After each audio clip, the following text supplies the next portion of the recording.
All right, thanks for joining us tonight at 5. I'm Felicia Lawrence alongside Dustin Grove, who is in for Anne Marie. And tonight we are working to learn more about a story we know many of you are talking about across central Indiana right now. That is the death of a missing Fishers teen. This is an investigation that now spans from Indiana into Ohio, and the FBI is taking the lead. Ashton Hackman joins us in studio with a look into the search for evidence connected to Haley Busby's death.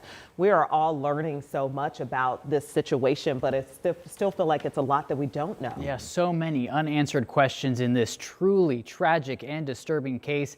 Police here in Indiana and Ohio, though, have kept a tight lip. This morning, the man arrested with Busby's disappearance made his first court appearance. This is 39-year-old Tyler Thomas. He is not yet charged with Haley's death, but is facing charges of tampering with evidence and pandering sexually oriented matter involving a minor. His attorneys said he turned himself into the FBI on Saturday. Today, a judge set his bail at $1.5 million. Police say Thomas admitted he picked Haley up from her Fishers home on January 5th. Her family reported her missing the next day. Police believe the two met on an online gaming platform. Police in Columbus, Ohio tell me they were contacted by Fishers PD on January 16th. Both agencies then made contact with Thomas at his home in Columbus. Haley was declared an endangered missing juvenile on the 20th. Police say they collected evidence that showed Haley was at Thomas's home after she went missing, as well as at a short-term rental in Hocking County, Ohio. That's in the southeastern part of the state, where they think she was killed. They found Haley's remains in Perry County. This is what Thomas's attorney told our affiliate after his initial hearing today. I can tell you that he will be entering a not guilty plea if and when he's charged with a homicide in this matter, and will proceed accordingly. Again, right now, Thomas is not charged with Haley Busby's death. We are told the FBI is taking over the case. Right now, Thomas remains in jail in Columbus as we await what else comes out of this case. And have we heard from her family today at all? We have not. We've reached out to them via their spokesperson that has worked with them in the past. Obviously, you have to imagine a young girl, a 17-year-old, such a bright future. They need their time to grieve, and obviously we want to respect that. Yeah, our heart certainly goes out to them. Thank you, Ashton, for bringing us this story. And as Ashton mentioned, police say Tyler Thomas met Haley Busby on an online gaming platform. It's not clear which one, but certainly it's a potential danger that concerns all families. Really. I think a lot of families are talking about this afternoon. So what strategies can teens and parents take to make sure online gaming is also safe? Jenny Runovich talked with a community health network expert today. Listen. After this kind of tragedy, it's so tempting for parents to say, just shut it all off. But that's not realistic. As adults, we have a bit of a digital divide. Kids now spend a ton of time online. That's how they socialize. However, you can help make it safer. Parents can use online filters, check security settings, and ask kids regularly, what apps are you using, what games, what are the conversations, who's on there? Safety is a big push for Haley Busby's family, too. They're advocating for Haley's Law, part of which would require predator and online grooming education in Indiana schools. The petition now has well over 50,000 signatures. Experts say predators do gravitate toward online games and chats, looking to groom, then exploit kids. Use a lot of time. They will invest a lot of time to get to know the child because they want to get to know kind of where their vulnerabilities are, what kind of oversight does this kid have at home. They need to know that, is this going to be someone that I can manipulate and get away with it? This can happen to anyone. It doesn't matter how many rules you have in place for your kids.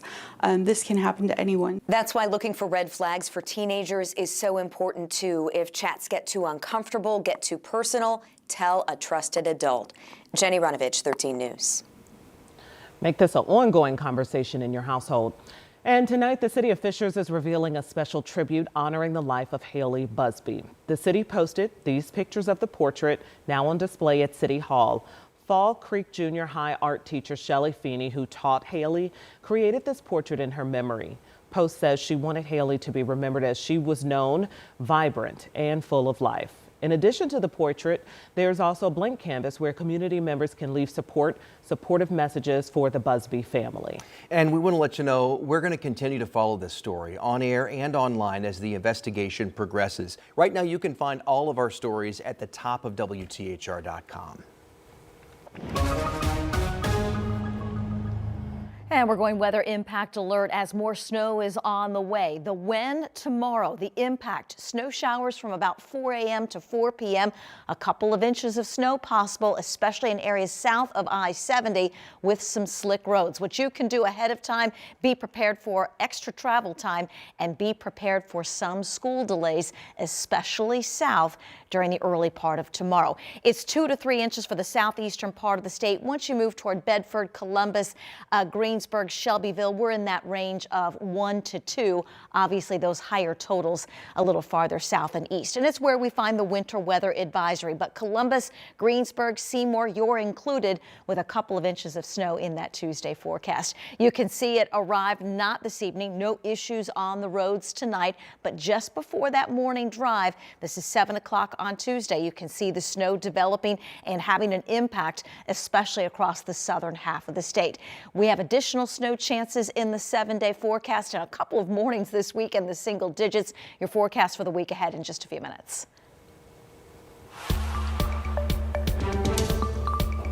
In the courtroom today, the first of 3 sentencing hearings took place, scheduled for this month, for a group of teens who shot up the wrong house on the east side, killing 25-year-old Adam Hart. Rich Nye talked to Hart's mother, who was also in the house during the drive-by, and she still lives there. Investigators found more than 30 bullet holes in the house on Gable Drive on March 28, 2024. Rebecca Roush was inside the house that night. One of the bullets hit her son, Adam Hart, in the head, killing him. Savannah Allen was 16 at the time. She drove the car full of teens that shot up the house, targeting someone who no longer lived there.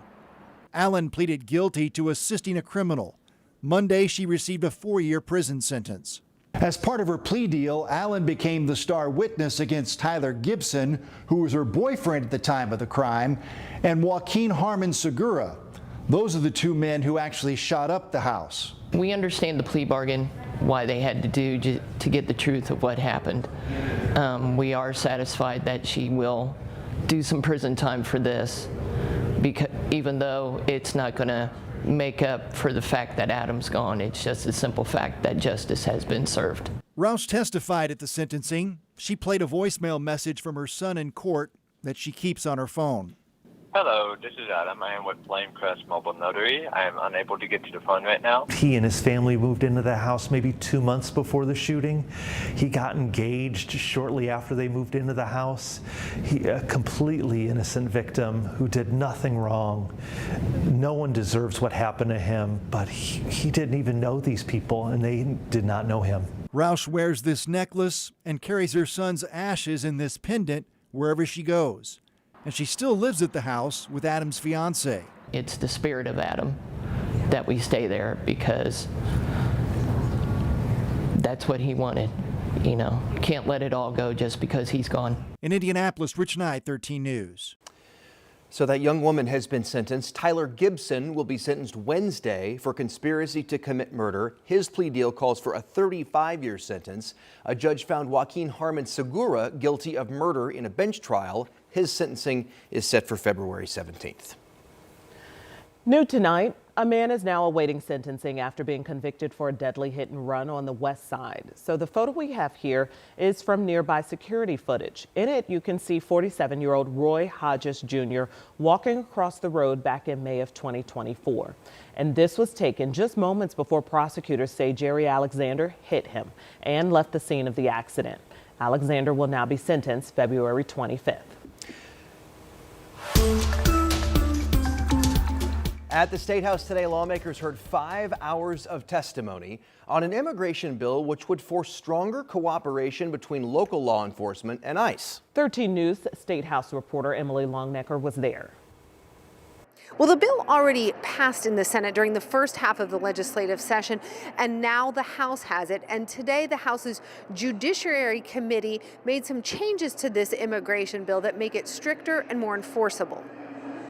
Senate Bill 76 forces stronger cooperation with federal immigration authorities and penalizes local governments that don't comply. It also expands enforcement against employers who hire undocumented workers and gives Indiana's Attorney General more power to enforce and defend actions under the bill. Under the changes, local governments, including police, would have full civil and criminal immunity if they cooperate with ICE requests to detain someone. Also under the changes, hospitals must report what identification a patient uses if that patient receives Medicaid. Bottom line, the changes made Monday changed Senate Bill 76 from a compliance-focused immigration bill into one that's stricter with enforcement driven by the Attorney General, leaving very little room for local discretion. Enforcement matters, accountability matters. Accountability for county jails is critical when it comes to detainer compliance, and the as amended version of SB 76 that the committee has adopted is exactly the right approach.